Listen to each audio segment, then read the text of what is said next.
आपका खास इंट्रोडक्शन, आपकी ज़बानी हमारे व्यूअर्स के लिए। मेरा असली नाम तो प्रशांत सिकरोदे है और मैं खंडवा का हूँ और जन्म तारीख में भी 2 इश्यू है। अच्छा। खंडवा के किशोरदा भी थे और किशोरदा का जन्म 4 अगस्त का है और जन्म पत्रिका के अकॉर्डिंग मेरा जन्म भी 4 अगस्त का है। वाह, वेरी गुड। लेकिन पापा ने 5 तारीख कुछ ऐसा मिसकम्युनिकेशन हुआ तो डेट ऑफ बर्थ 5 अगस्त हो गया, वरना मैं खंडवा का हूँ, किशोरदा की नगरी का हूँ, किशोरदा के जन्मदिन के दिन में पैदा हुआ। वाह, बहुत सारी क्वालिटीज़ किशोरदा वाली हैं। प्रशांत सिकरोदे असली नाम है।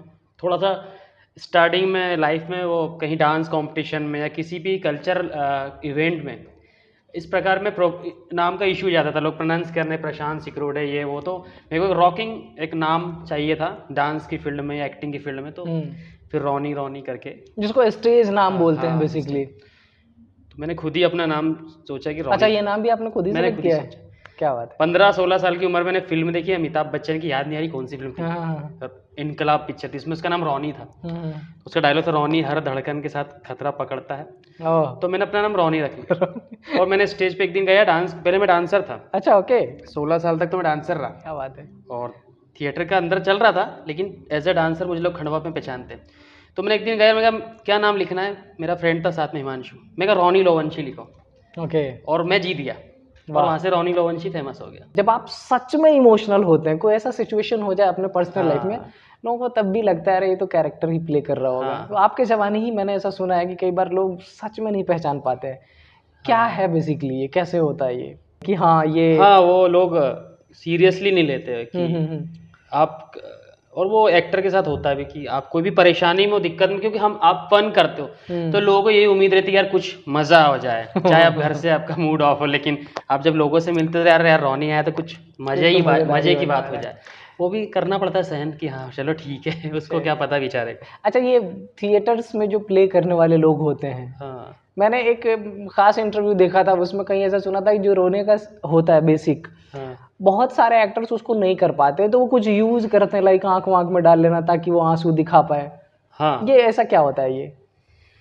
थिएटर में अलग अलग वैरायटी है आंसू निकालने का, जैसे कि आप थिएटर में कुछ लोगों वो लगा लेते हैं विक्स। हाँ। विक्स को आप बहुत अधिक मात्रा में यहाँ लगा लो तो आपकी आंखें से मिचने लगती है और थोड़ी बहुत लाल हो जाती है, और थोड़ा सा सैडली सीन लगता है कि और दुख है, वो आंसू वगैरह आना शुरू हो जाते हैं।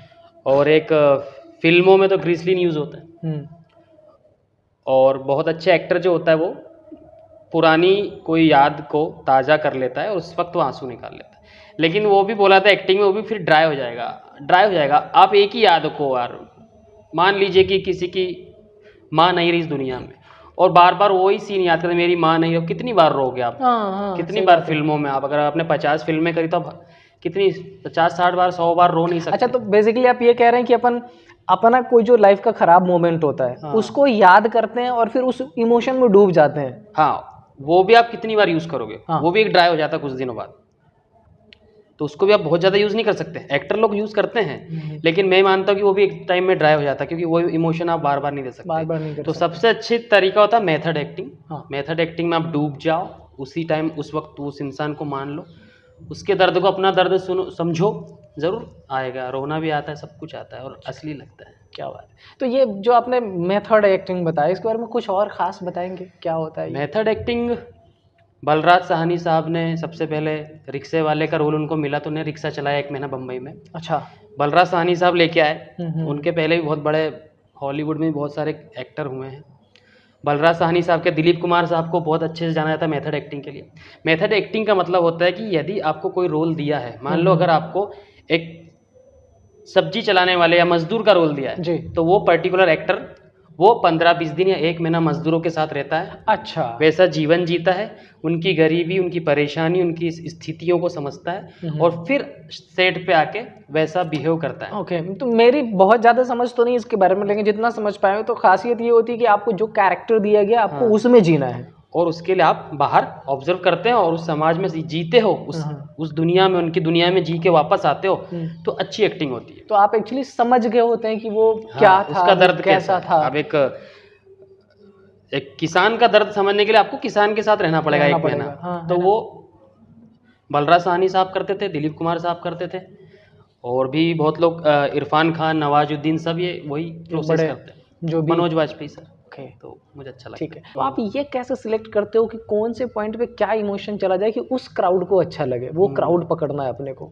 ये कैसे फील करते हैं? वही सारा खेल है। जी जब आप एक प्ले बनाते हैं जी या आप एक फिल्म बनाते हैं, जी आप एज ए डायरेक्टर, जी तो बहुत सारी चीज़ें होती हैं इसमें। कास्टिंग कर ली, स्क्रिप्ट हो गया, आपका बैकग्राउंड बीजीएम काम करता है, आपके कैरेक्टर काम करते हैं, लेकिन उसके अंदर एक होता है ग्राफ। जी उसको आप टेम्परामेंट ग्राफ बोलते हैं। आप शॉर्ट में उसको टेम्पो भी यूज़ करते हैं कि यार ये टेम्पो नहीं है, वो टेम्पो सब में होता है, म्यूजिक में भी होता है, जी एक्टिंग में भी होता है। जी तो आप ग्राफ जब ऐसा उठाते हो कि पूरी सारी चीज़ें मिलाएगा तो ये मूवमेंट परफेक्ट है, जी। यहाँ पब्लिक रो सकती है। अच्छा। तो अब इसमें क्या क्या करना पड़ेगा आपको? इसमें लीड कैरेक्टर को थोड़ा लाउड करना पड़ेगा, आजू बाजू वालों को बोलो थोड़ा फ्रीज हो जाओ, स्लो मूवमेंट कर लो।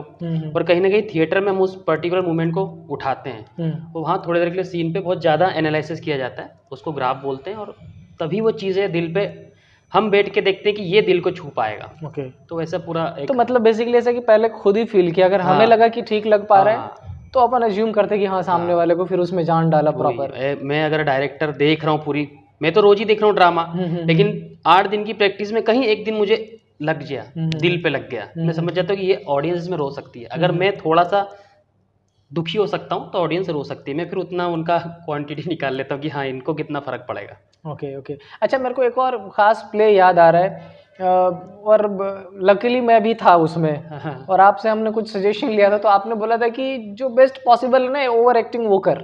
हाँ, हो सकता है कि जो पास में लोग होगा उनको ये लगेगा कि ये ज़्यादा रिएक्ट कर रहा है, लेकिन जो दूर लोग होंगे, आपको दूर से देख रहे होंगे, उनको लगेगा यार बहुत अच्छी एक्टिंग कर रहा है। ये कैसे, मतलब क्या था ये? देखिए बहुत टाइप की एक्टिंग होती है जी बहुत प्रकार का थिएटर होता है जी पूरे वर्ल्ड में। मान लो अगर पूरी दुनिया में 200+ कंट्रीज है, जी फिर उनका कंट्रीज का अलग अलग फॉर्म, अलग अलग थिएटर, जी अलग अलग क्षेत्र, अलग अलग लोकेलिटी, ऐसे करके दुनिया में हजारों प्रकार का अभिनय और थिएटर हो रहा है। तो अब इसमें 2 चीज़ों में भाग बांटते हैं, एक फिल्म, एक कैमरा एक्टिंग और एक थिएटर एक्टिंग। जी थिएटर एक्टिंग वाले जो एक्टर है, जैसे मनोज वाजपेयी सर हैं, नवाजुद्दीन हैं, इरफान भाई है, ये सब लोग, ये सब थिएटर से निकल के गए। जी। अब वरुण धवन हो गए, अपने जॉन अब्राहम हो गए, डायरेक्ट फिल्मों में मूवीज में थोड़ा फर्क दिखता है। जी तो थिएटर एक्टिंग में सीखना जरूरी है। थिएटर से हम लाउडनेस सीखते हैं, जी। बहुत ज़्यादा लाउड एक्टिंग सीखते हैं, तो हम उसको कैमरा एक्टिंग में कम कर सकते हैं। हाँ, लेकिन थिएटर से गया हुआ बंदा जो होता है वो बहुत ज़्यादा सेंसिटिव होता है, बहुत अच्छी तो एक्टिंग ये करता है। देखने को मिलता रहा है। हाँ, तो थिएटर एक्टिंग में चूंकि आप पे कैमरा नहीं चल रहा है, जी अभी हम यहाँ बात कर रहे हैं, तो आप हो सकता है कि मेरी आंखों पे भी फोकस कर सकते जी हैं, तो मैं आंखों से इमोशन दे सकता हूँ कि विश्वासघात कर दिया।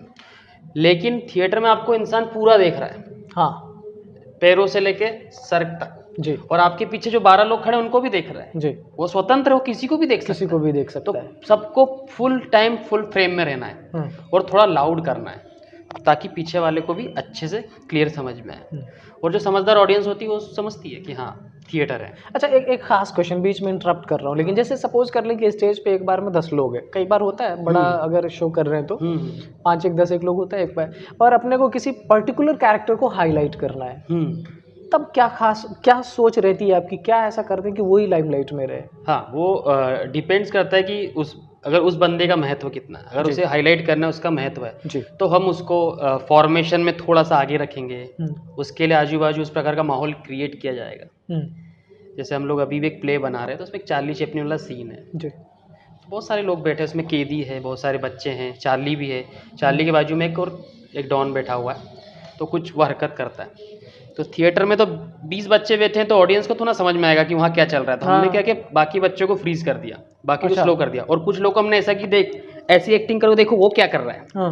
जब आप ऐसा करोगे तो लोग भी सोचेंगे कि हाँ उसको देखो क्या कर रहा है। तो ऐसे थोड़ी सी चीटिंग करना पड़ता है। अच्छा, मतलब बेसिकली जो आसपास लोग हैं उनका रिएक्शन दिखाया। हम खुद ऐसा माहौल बनाते हैं वहाँ पे कि हम पर्टिकुलर मेन कैरेक्टर को हाईलाइट करते हैं, वहीं का क्राउड, तो ऑडियंस की भी ना चाहते हुए नजरें और दिमाग वहीं चले जाता है।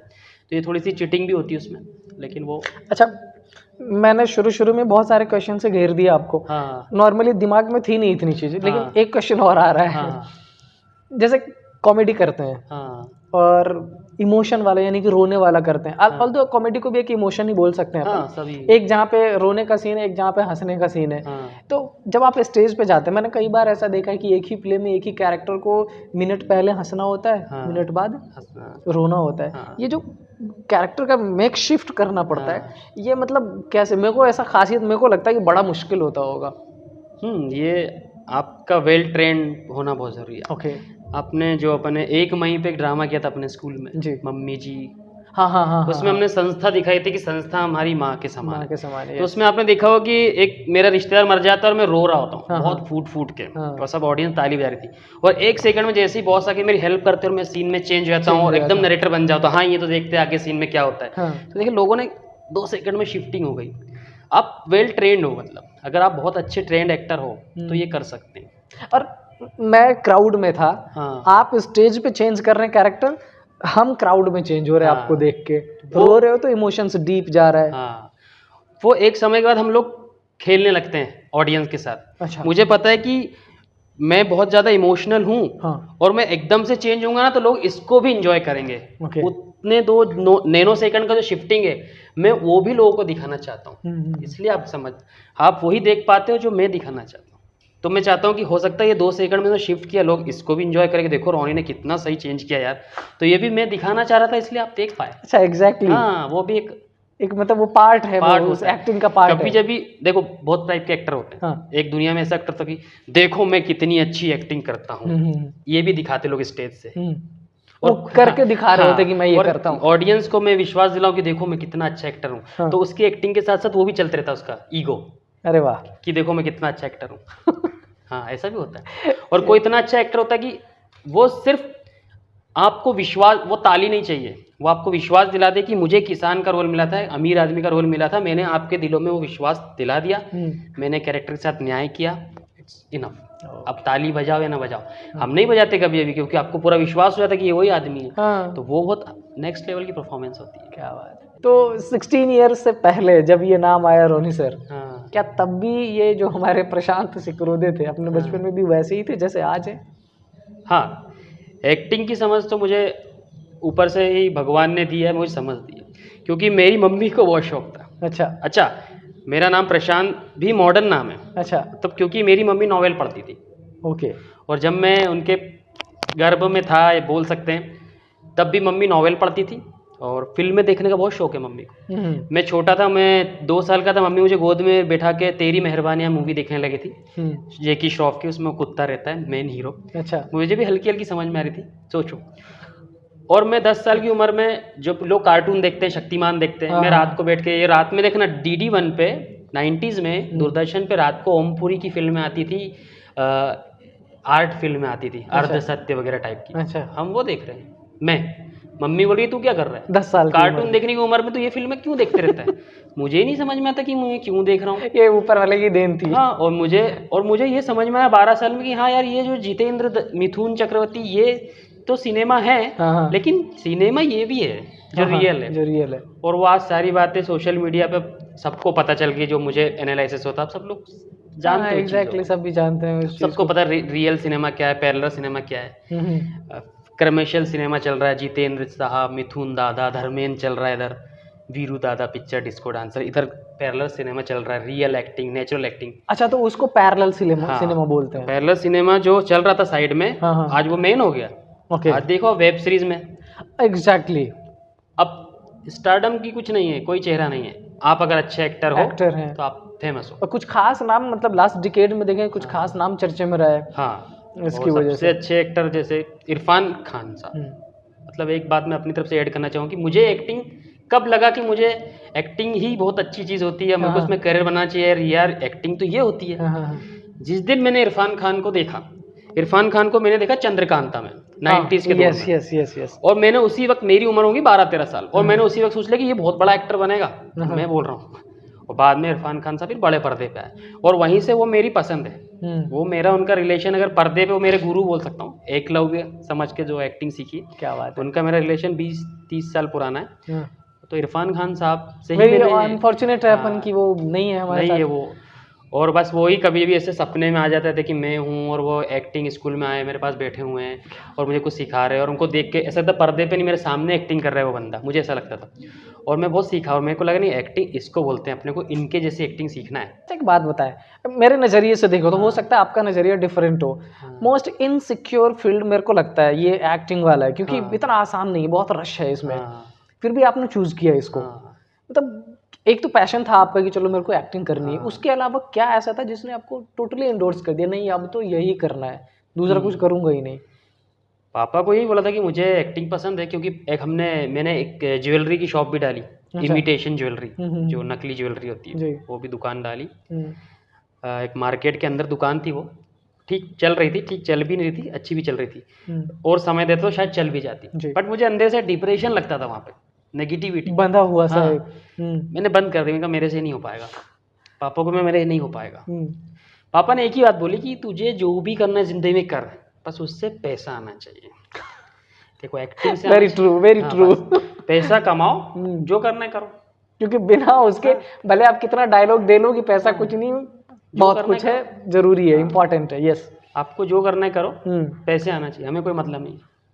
अब 20-25 हज़ार महीना जो उस टाइम का था, 2000 में जो रिक्वायरमेंट थी, जो बेस्ट आपकी जो एक सैलरी होती थी, इनकम होती थी कि 20-30 हज़ार रुपये तुम्हारे आ रहे हैं ना, कहीं से भी आ रहे हैं तो ठीक है, हमें भी कोई चिंता नहीं है फिर। अच्छा ये बताएं, वैसे मैंने काफ़ी प्ले आपके देखे हैं, लेकिन अगर आपसे पूछूं कि उन सब में से आपका कोई बेस्ट प्ले जो आपको याद हो कि हाँ ये तो मैंने बहुत अच्छा किया है? मैंने एक प्ले था, खुद ही लिखा था, उसमें उस टाइम पे एमएमएस बहुत बन रहे थे लड़कियों के जी, तो उसी पे मैंने प्ले लिखा था। अच्छा। कि किस प्रकार से डेविल टाइप के लड़के लड़कियों को फंसा के एमएमएस बना के ब्लैकमेल करते, वो फिल्म में था। उसमें मैंने ऐसे ही रंजीत को रोको लिख दिया था। एक्चुअली में रंजीत तो बहुत अच्छा नाम है, लेकिन मुझे उस टाइम पे विलन लगा, तो मैंने लिखा था रंजीत को रोको, और मैं रंजीत बना था। अच्छा। और मेरा 4.5 मिनट का एक सोलो एक्ट होता था, पहले अकेला मैं हंसता। वो पहले मेरा नाटक मेरा बेस्ट है। तो उस शो का नाम था रंजीत को रोको। रंजीत को रोको, और रंजीत एक विलन था उसमें। वो बहुत धमाल मचा है उसने यूथ फेस्टिवल में। क्या बात, जहाँ तक गया स्टेट तक, लोग बोलते ये आ गया। तो वो था कि चाहे डांस हो या ड्रामा हो, अगर मैं आ गया तो लोगों के मुंह लटक जाते कि ये रोनी आ गया, अब जीतना नहीं है, यहाँ से चले जाओ। चलो। अच्छा, अभी आपकी जो तत्काल एक शॉर्ट मूवी आई थी, वो किस चीज़ पे बेस्ड थी? वो मैं एक ऐसे मन में ख्याल आया कि कुछ ना कुछ क्रिएटिविटी तो करते रहना चाहिए। तो एकदम अचानक ख्याल हुआ एक इंसान ही सब कुछ कर सकता है, और ये थॉट मुझे अभी से नहीं, ये थॉट मुझे पिछले 15 साल से घूम रहा था कि क्यों ना एक ही आदमी विलन भी हो सकता है, हीरो भी होता, सब कुछ हो सकता। फिर वो रॉबर्ट फिल्म आ गई, उसमें रजनीकांत ने सब कुछ कर दिया। हाँ, कर दिखाया था। तो मैं कहा वो फिर भी मेरे अंदर तो था ही वो। तो समय फिर जब मिला तब मैंने वो फिल्म बनाई, और मैंने अलग अलग शेड दिखाए ऑडियंस को। कभी जब मैं दिखाना चाहता हूँ ऑडियंस को कि देखो क्या होता है, आप एक ही शेड में रहते हो ना, तो लोगों को लगता है कि यार ये मतलब कि ऐसे ही बस ऐसे ही ड्रामा मतलब सोचते हैं ऐसे ही उठ के आगे कोई इसकी कोई पढ़ाई नहीं होगी, ऐसा कुछ भी नहीं है। ड्रामा की पढ़ाई होती है, national school of drama, NSD होता है, बेहतर। हाँ, वहाँ से प्रॉपर ट्रेनिंग होती है। मैंने उस्ताद अलाउद्दीन खां एकेडमी है भोपाल में, उस्ताद अलाउद्दीन खां सुना होगा, वहाँ से मैंने एक बच्चों को वर्कशॉप दी एक्टिंग की, 3 सर्टिफिकेट है, बच्चों को एक्टिंग सिखाई है। उस्ताद कालिदास एकेडमी है उज्जैन में, वहाँ से मैंने संस्कृत नाटक सिखाए बच्चों को 3 बार। कवि भास के नाटक, संस्कृत नाटक, मध्याम वोगम मतलब भीम का, दूत वाक्य मतलब कृष्ण जब आते हैं दुर्योधन के पास, और एक और नाटक है। ऐसे 3 नाटक का मैंने डायरेक्शन किया, वहाँ से भी मुझे उन्होंने सर्टिफाइड किया कि हाँ अब तुम कुछ कर सकते हो। एनएसडी की वर्कशॉप की है, नेशनल स्कूल ऑफ ड्रामा। ऐसे रघुवीर यादव साहब, राजपाल यादव, इनको पास से बैठ के सुना है, मनोज वाजपेयी सर को सुना है, बड़े बड़े लोग आते थे उनको देखा है। तो ये सब सीखने के बाद और फिर लगा कि हाँ